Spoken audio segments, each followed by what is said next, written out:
Shalom Bapak Ibu yang terkasih. Shalom. Shalom Bapak Ibu yang ada di rumah. Mari kita sama-sama mau persiapkan hati kita dan pikiran kita untuk memuji dan menyembah kepada Allah kita yang hidup. Haleluya. Kami naikkan syukur di hadirat-Mu Tuhan, buat segala kebaikan-Mu dan anugerah yang Kau berikan bagi kami. Hingga saat ini kami ada sebagaimana kami ada. Semua karena anugerah Tuhan, semua karena kasih Tuhan yang Kau berikan bagi kami. Kami selalu rindu akan hadirat Allah setiap hari, bahkan setiap saat. Kami mau memuji, menyembah kepada Allah kami yang hidup. Kami yakin dan percaya Engkau selalu hadir di hidup kami Tuhan.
sehingga hati dan pikiran kami dipenuhi dengan puji-pujian.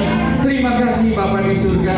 Kami serahkan seluruhnya apa yang menjadi setiap masalah persoalan kami, bahkan persoalan bangsa dan negara kami Indonesia.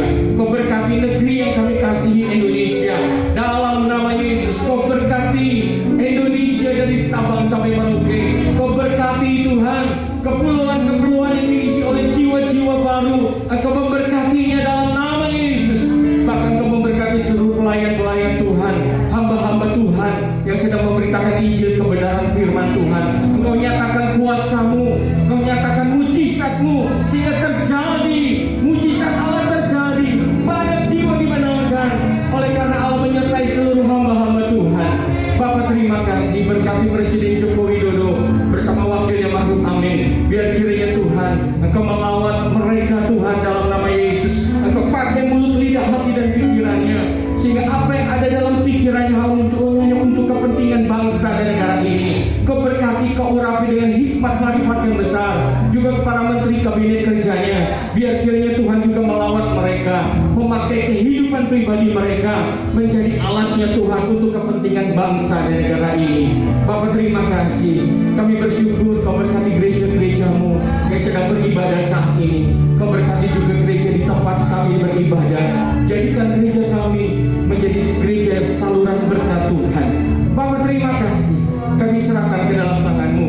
Hanya di dalam nama Yesus Kristus kami sudah berdoa dan mengucap syukur.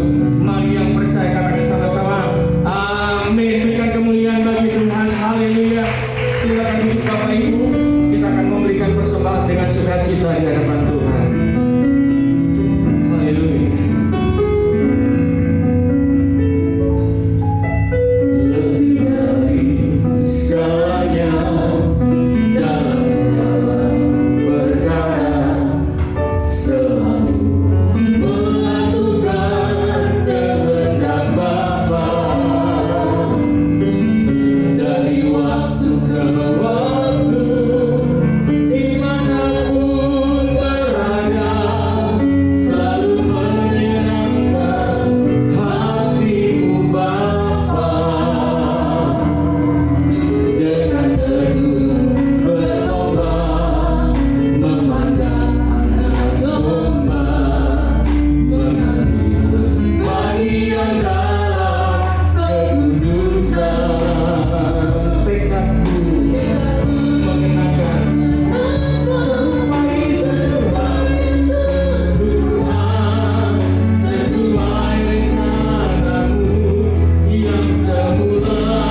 Oke, hari ini kita masih ada di dalam bulan keluarga.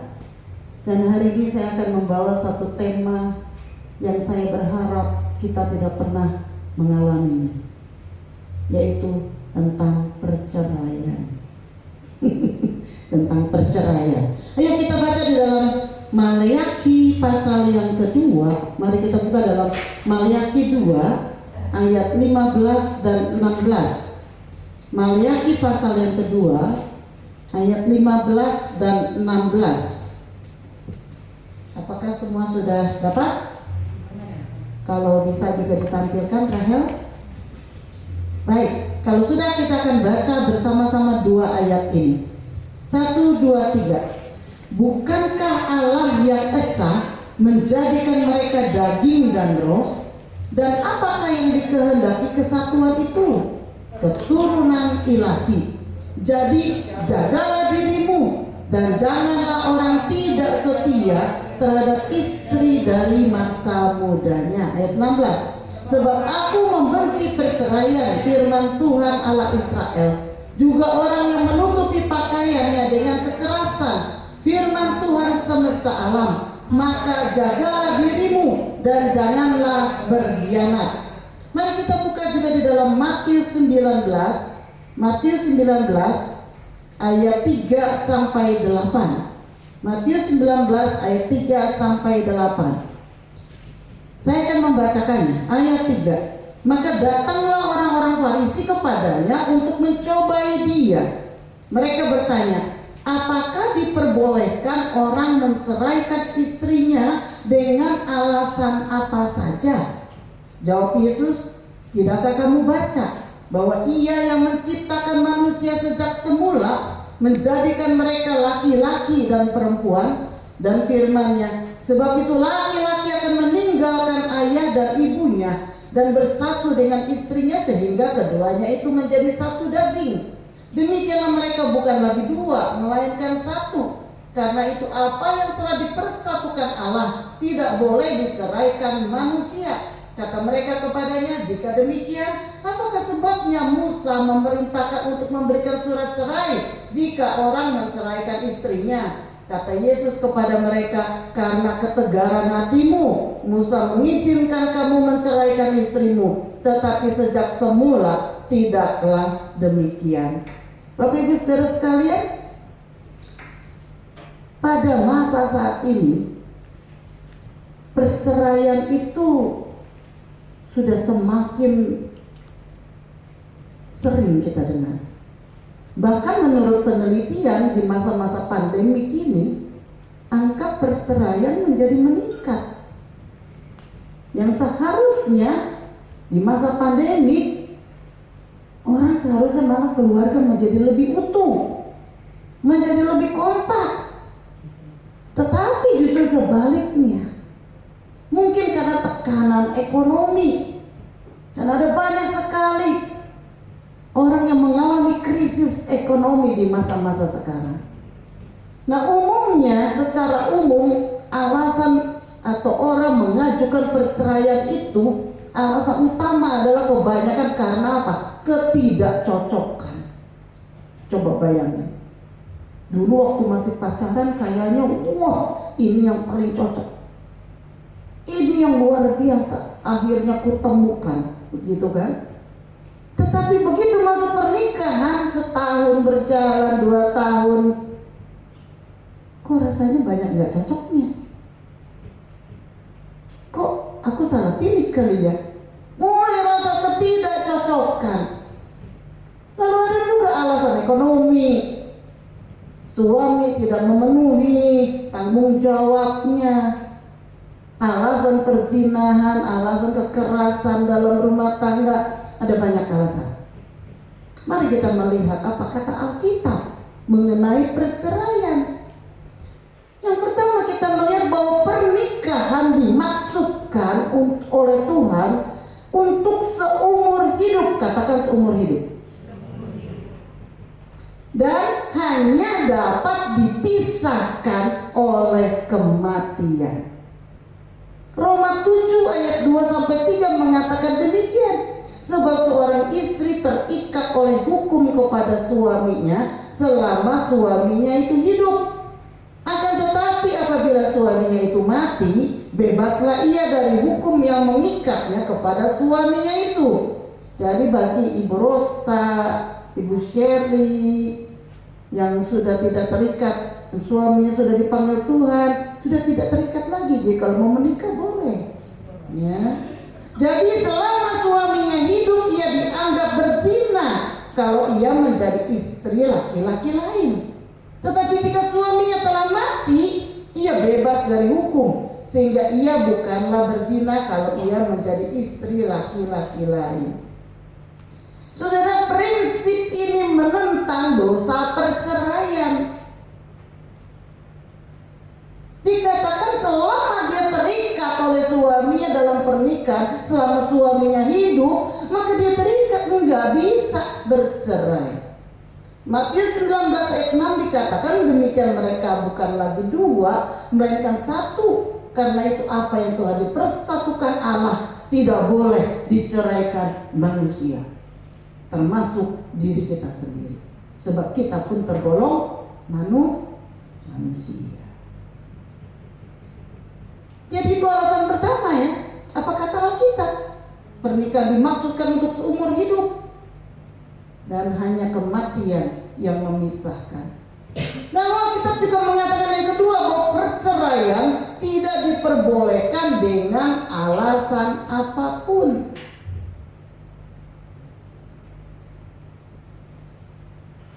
Tadi waktu orang Farisi datang kepada Tuhan, Tuhan, dengan alasan apa nih orang boleh menceraikan istrinya? Tuhan bilang, apa kamu gak baca? Baca tuh kitab suci. Apa yang dipersatukan Tuhan tidak boleh diceraikan oleh manusia. Lalu kalau gitu bagaimana dengan selingkuh?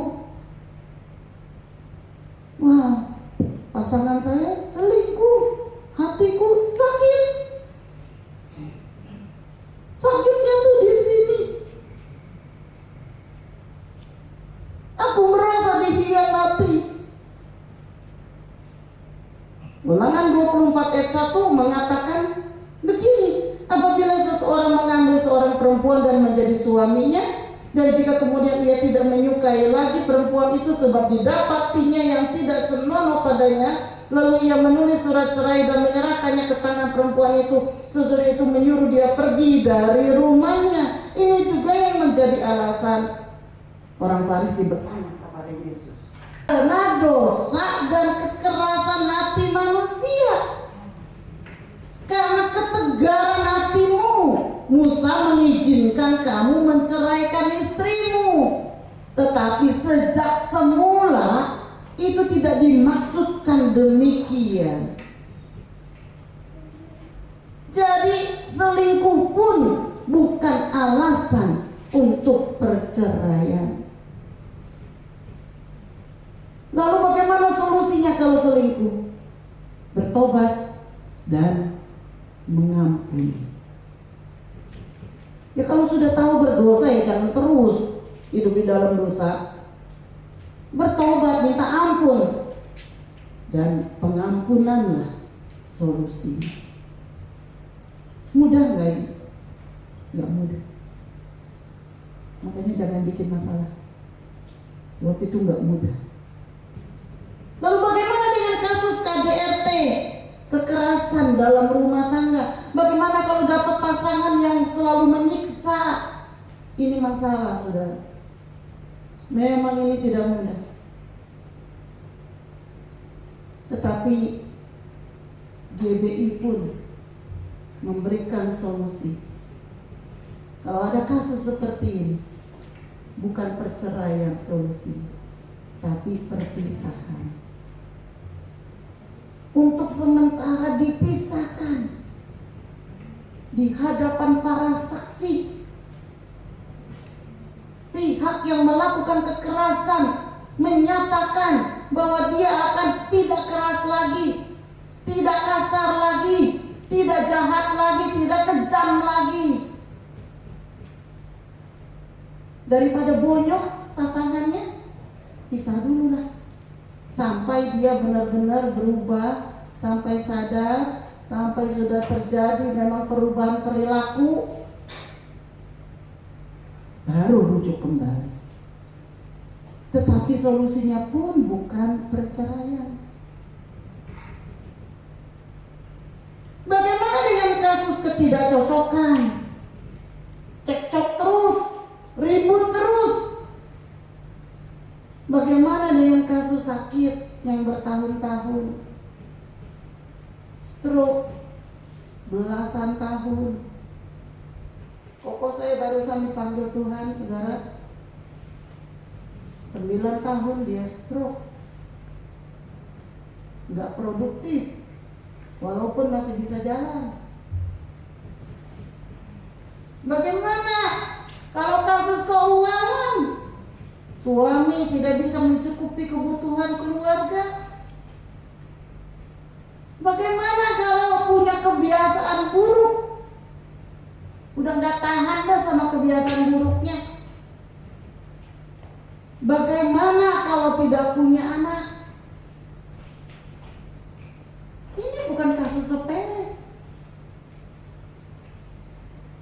Banyak suku, beberapa suku kalau nggak punya anak, ceraikan, cari yang lain. Ada juga suku kalau nggak punya anak laki-laki,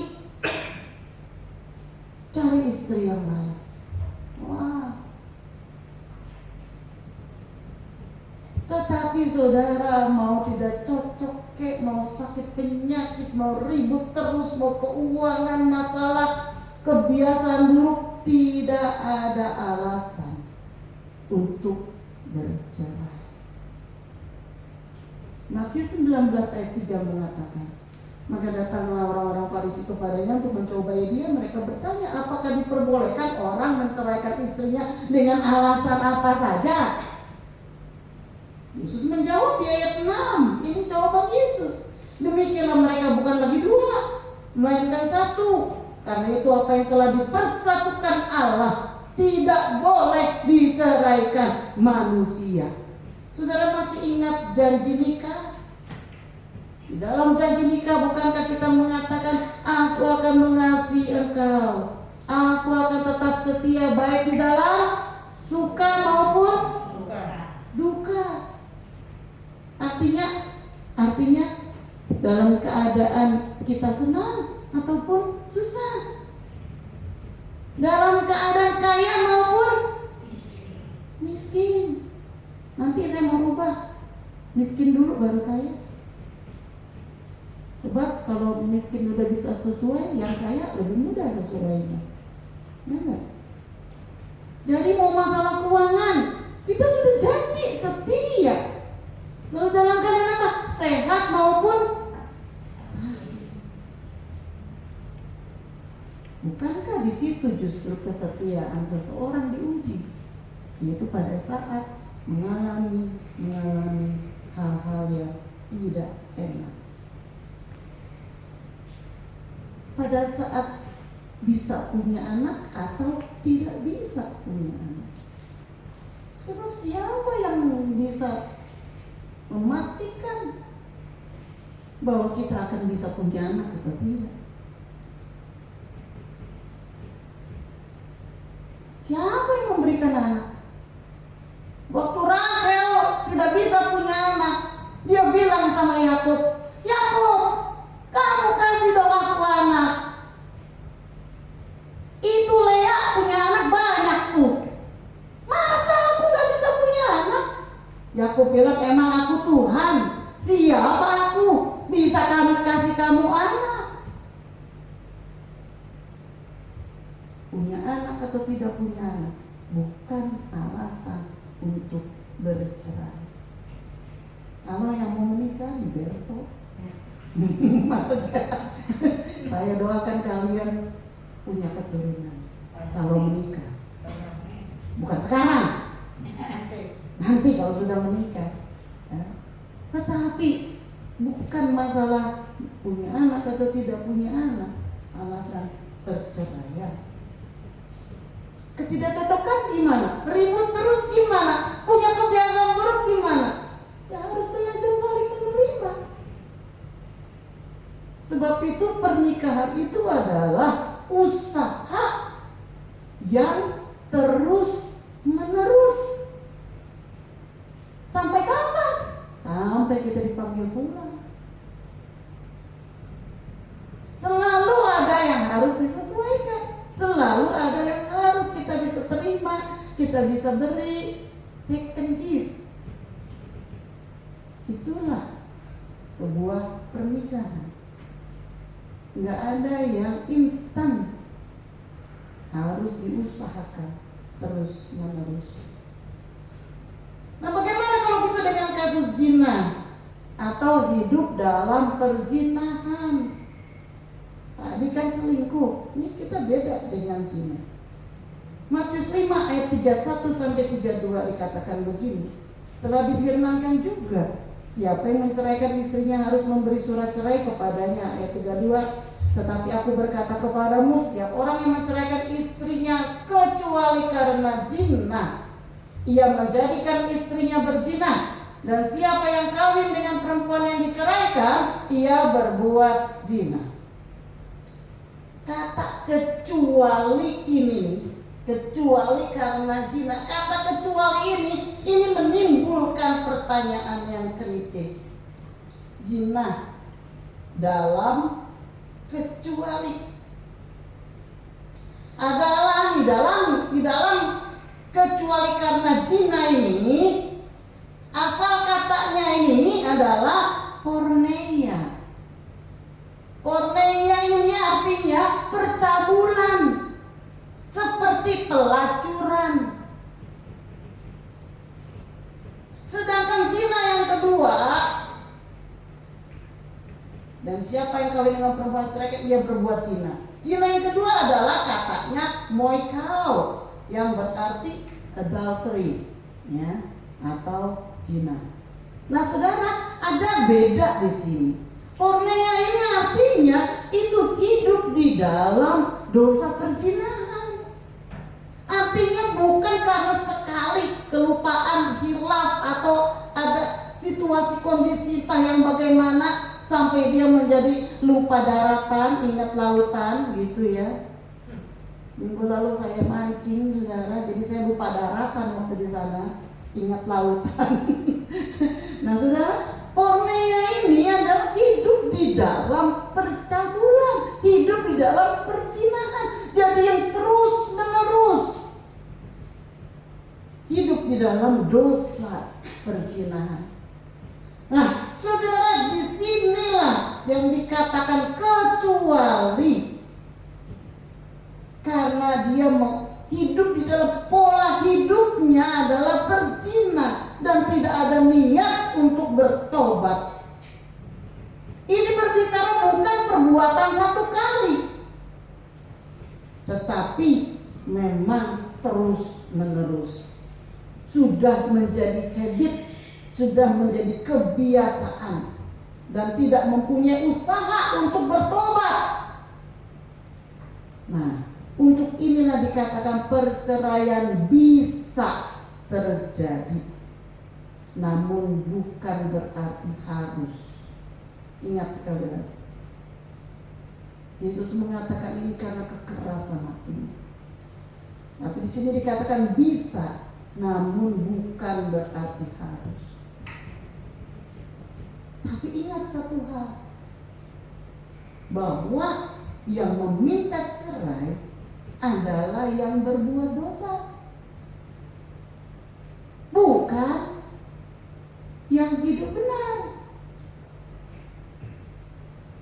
Suaminya hidup di dalam dosa perzinahan terus menerus, lalu istrinya bilang, saya sudah gak kuat lagi, saya mau bercerai. Itu yang tidak boleh. Sebab kalau istrinya minta cerai, istrinya menjadi berzina dan dia tidak boleh kawin lagi. Suaminya kalau yang berbuat zina itu dia yang minta cerai, nah memang dia sudah hidup dalam dosa. Ya memang dia dapat dosa. Tetapi perempuan yang dia kawinin itu akan berdosa.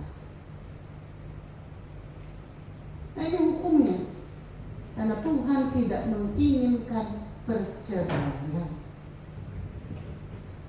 Lukas 16 ayat 18 mengatakan setiap orang yang menceraikan istrinya lalu kawin dengan perempuan lain, ia berbuat zina. Dan barang siapa kawin dengan perempuan yang diceraikan suaminya, ia berbuat zina. Kalau perempuan ini diceraikan oleh karena dia melakukan juga atau hidup di dalam dosa. Nah, hal ini berarti apa sudah dari ayat ini? Bahwa yang pertama, seseorang tidak boleh menceraikan pasangannya karena ingin menikahi orang lain. Dengan jelas disebutkan berzina, bukan saja bagi dirinya, tetapi juga bagi orang yang dinikahi. Hukum Tuhan itu keras. Namun yang kedua, apa artinya? Suami atau istri yang meminta cerai tidak boleh menikah lagi. Paulus mengatakan dalam 1 Korintus 7 ayat 10, kepada orang-orang yang telah kawin, aku, oh tidak, bukan aku, tetapi Tuhan perintahkan supaya seorang istri tidak boleh menceraikan suaminya. Ayat 11, dan jikalau ia bercerai, ia harus tetap hidup tanpa suami atau berdamai dengan suaminya, dan seorang suami tidak boleh menceraikan istrinya. Nah saudara, hal yang ketiga saudara, kita lihat bahwa perceraian diizinkan jika tidak seiman. Dalam kasus pada saat mereka menikah, mereka semua belum kenal Tuhan. Mereka menikah bukan di dalam Tuhan. Mereka belum mengerti kebenaran Tuhan.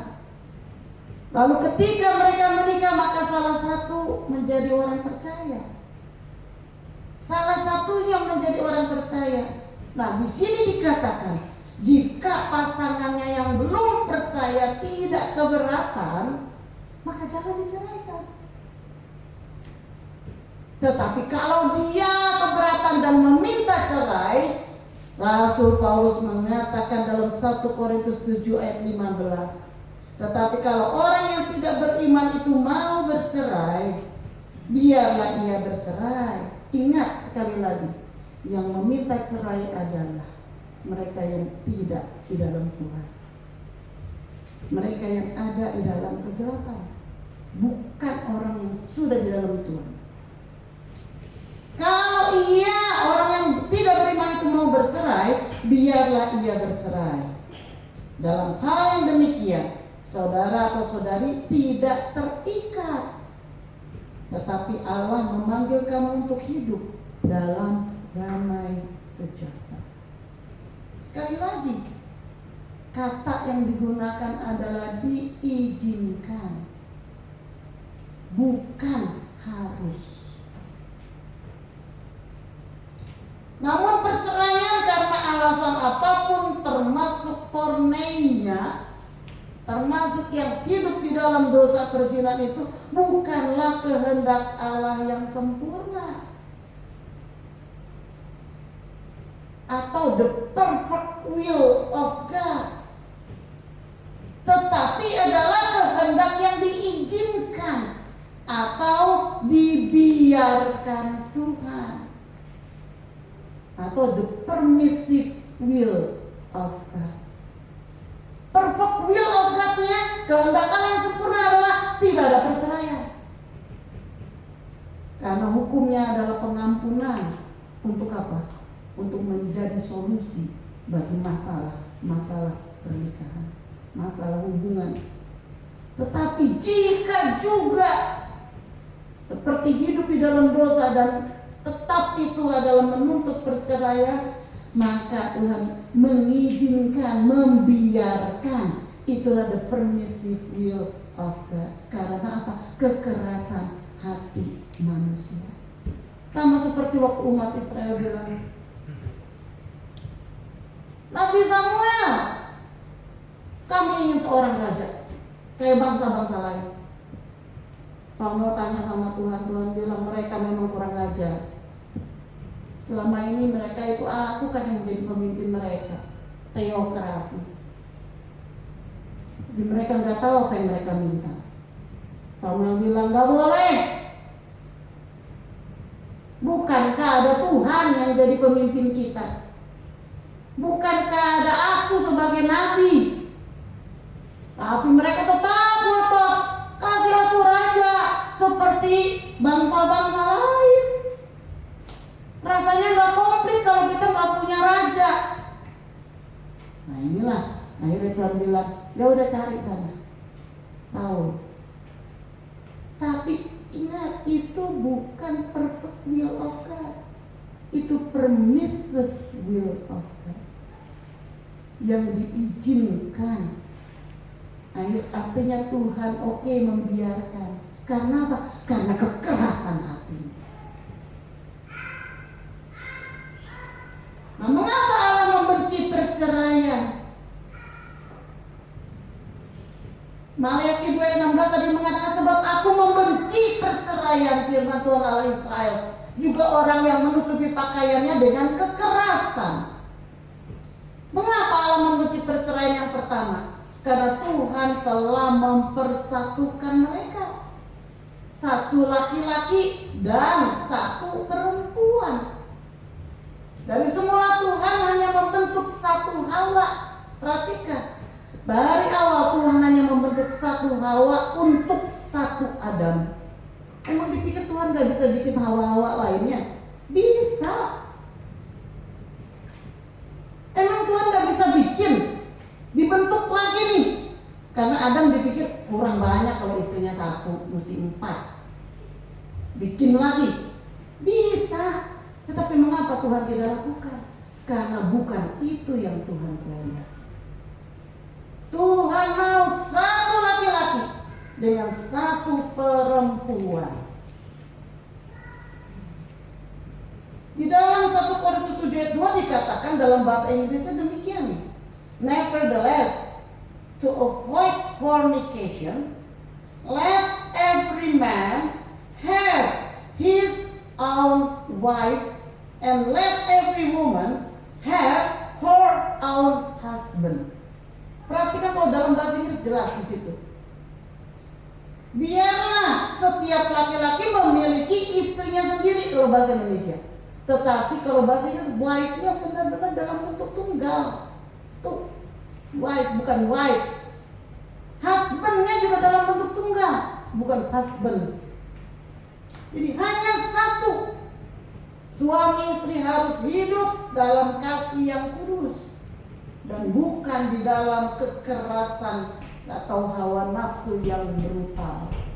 Karena Tuhan membenci kekerasan.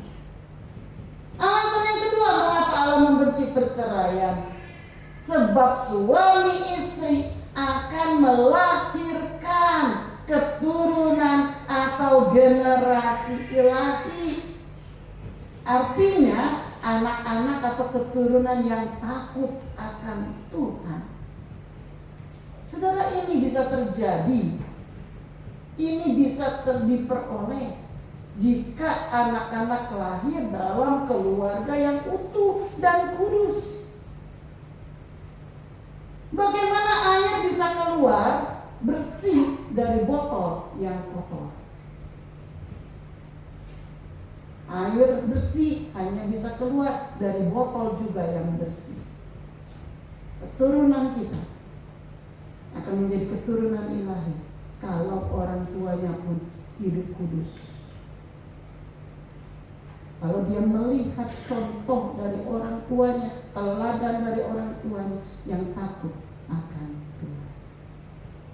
Alasan ketiga, karena gambaran hubungan suami istri adalah sebagai gambaran hubungan Tuhan dengan gerejanya. Kalau terjadi perceraian, maka gambaran ini menjadi rusak. Tuhan dan gerejanya itu harus satu, jangan ada dipisahkan. Tuhan tidak menghendaki, itu sebabnya gambaran hubungan Tuhan dengan gerejanya pun rusak.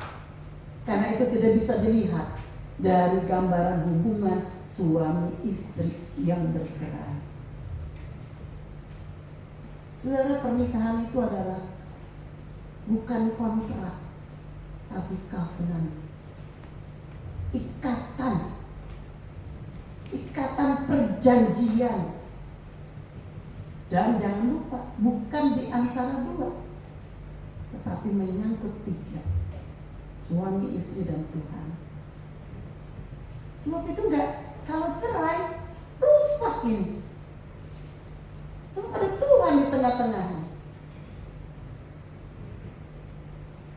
Siapa yang menjadi korban, saudara, jika terjadi perceraian? Saudara, semua kalau saudara baca, bukan hanya dalam agama, di luar agama pun secara psikologis, sosial, maka perceraian menimbulkan dampak yang negatif. Ada gangguan, dampak yang negatif terhadap masalah psikologis, masalah sosial, masalah kesehatan. Karena perceraian membuat satu stres yang tinggi. Dan kita tahu dalam kesehatan stres menimbulkan banyak penyakit. Mau penyakit pencernaan, penyakit pusing, darah tinggi, segala macam yang ditimbulkan akibat stres. Tapi belum lagi masalah psikologis. Berapa banyak anak-anaklah yang paling menjadi korban jika terjadi perceraian. Kalau anak-anak kecil, dia merasa bingung, mau ikut siapa? Mama atau papa? Kenapa mereka bisa? Salah saya kali ya? Kebanyakan anak-anak mereka merasa bersalah kalau orang tuanya bercerai. Anak-anak yang sudah besar, mereka kenapa? Menjadi trauma terhadap pernikahan. Dan cenderung mereka benci kepada salah satu. Mereka kehilangan figur orang tua yang baik. Mereka jadi takut kalau masuk pernikahan. Nah, umumnya banyak yang terjadi, mereka pacaran, jadi tukang pacaran, bolak-balik ganti pacar, bolak-balik ganti pacar. Karena apa? Begitu mau komitmen, takut. Karena gambaran pernikahan yang ada adalah gambaran pernikahan yang rusak. Tidak jadi contoh, tidak jadi teladan. Dan ini menimbulkan masalah psikologis traumatik yang mendalam. Nah, bagaimana caranya agar kita bisa terhindar dari bahaya perceraian? Ini penting kita tahu. Yang pertama tentunya do it right the first time. Kita harus mulai dengan benar. Ketika kita mau memutuskan untuk menikah, itu yang harus benar dulu. Kita harus tahu dulu siapa yang kita nikahi. Ingat, dalam iman kita mengatakan cari orang yang seiman. Jangan yang di luar Tuhan. Karena nilai-nilai kita berbeda. Bagaimana gelap bisa bersatu dengan terang? Paulus mengatakan, gak bisa. Tapi harus kita cari yang seiman. Oleh sebab itu yang muda-muda, buka mata lebar-lebar sebelum engkau menentukan inilah jodohku. Tanya Tuhan. Tapi begitu saudara sudah menikah, kalau yang sudah menikah, tutup matamu rapat-rapat. Kesalahannya apa, kelemahannya apa, telan saja. Tapi sebelum menikah, buka matamu. Jangan engkau membeli kucing dalam karung, katanya, yang tidak tahu isinya bagaimana. Kenali dulu. Benar-benar nggak tanya Tuhan, apakah ini benar-benar jodohku atau tidak. Yang pertama adalah filternya seiman atau tidak. Itu paling penting. Karena saudara, kalau kita baca dalam perjanjian lama, akibat orang Israel jatuh ke dalam dosa, maka itu yang pertama adalah karena kawin campur.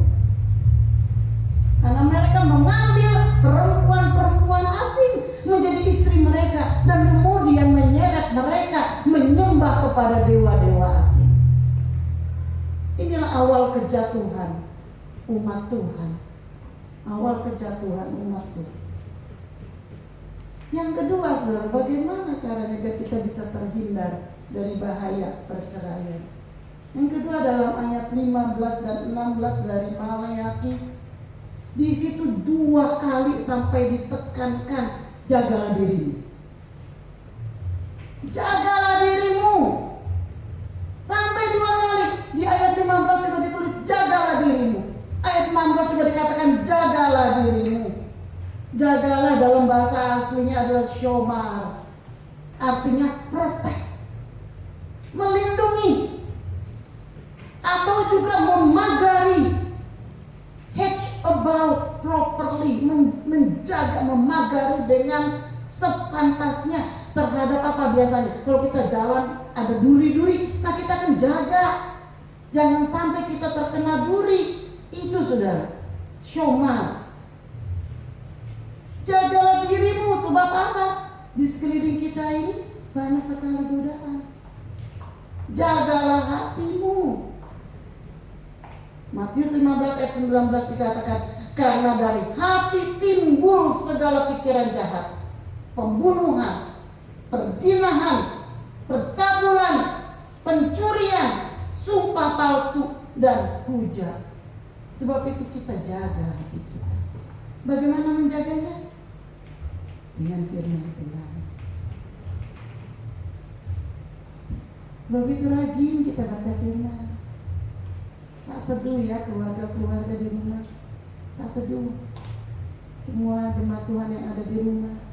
Yang hari saat teduh. Dengan keluarga. Bersaat teduh bersama. Karena firman Tuhan yang akan menjaga kita dari langkah yang salah. Ketika kita mau langkah jalan salah, firman Tuhan akan mengingatkan kita. Roh Kudus yang ada dalam kita akan mengingatkan, kamu salah jalan, ayo. Ditarik lagi. Saya terus mengatakan bahwa iblis itu berkeliling seperti singa yang mengaum-aum, yang mencari mangsa untuk ditelannya. Biar kita hidup, jangan kita menjadi sombong dan berkata aku kebal. Aku tidak akan terkena itu. Tidak ada orang yang kebal. Sebab itu mari kita jaga, berhati-hati, waspada, sambil kita memandang Tuhan dan memohon perlindungan Tuhan. Kiranya Tuhan memberkati kita. Kita naikkan pujian, ini keluargaku Tuhan, berkati dan lindungi semua. Jagaiku dan seisi rumahku. Mari kita naikkan pujian. Ini keluargaku Tuhan, berkati dan lindungi semua. Jagaiku dan seisi rumahku sampai akhir hidupku Tuhan, sampai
untuk keluarga.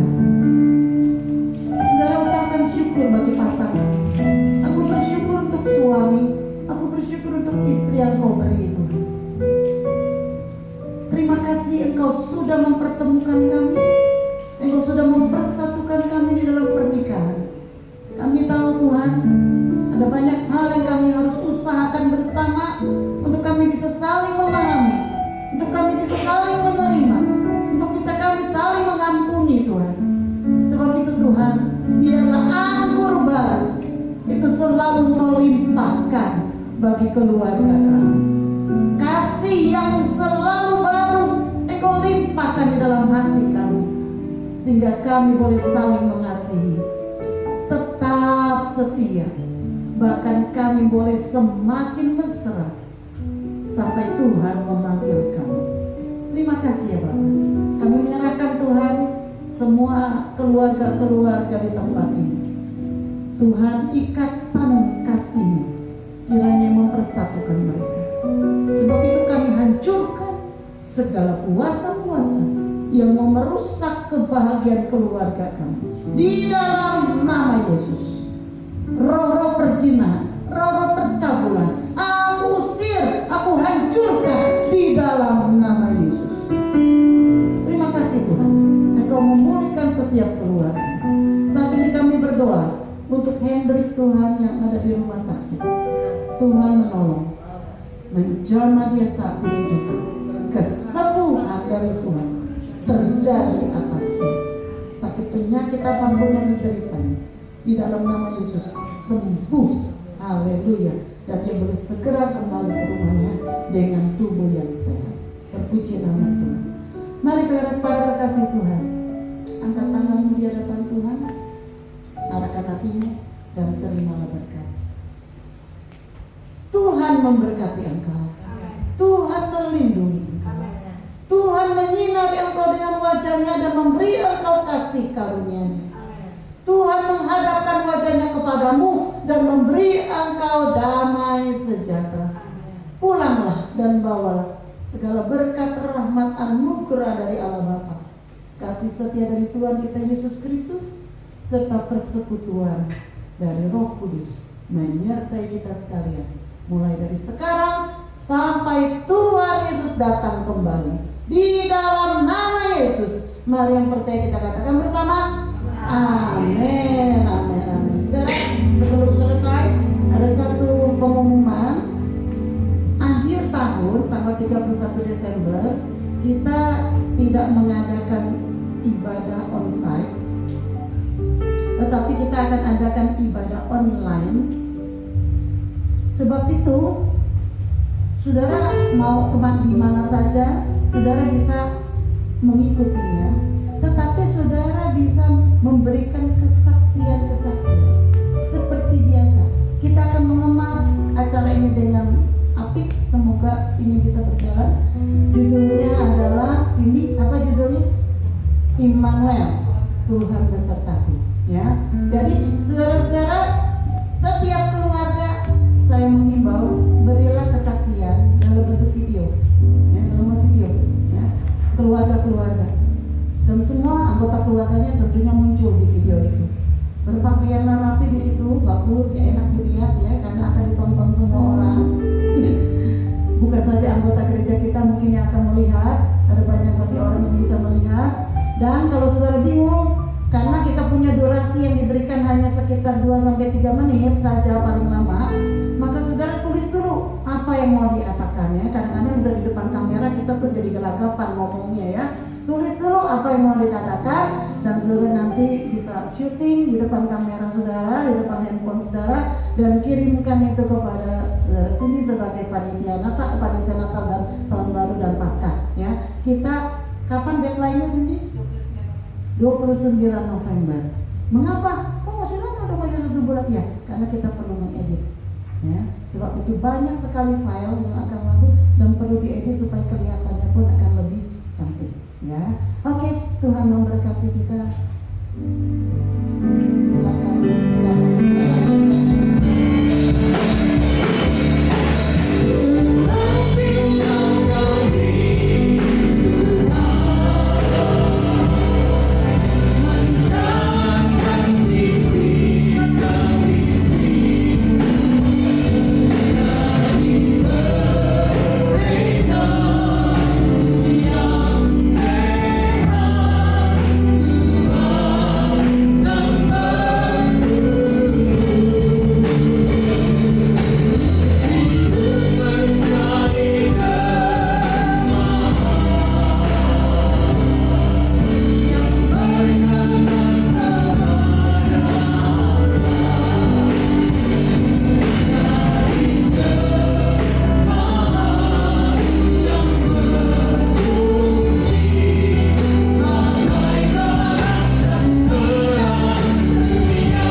memberkati.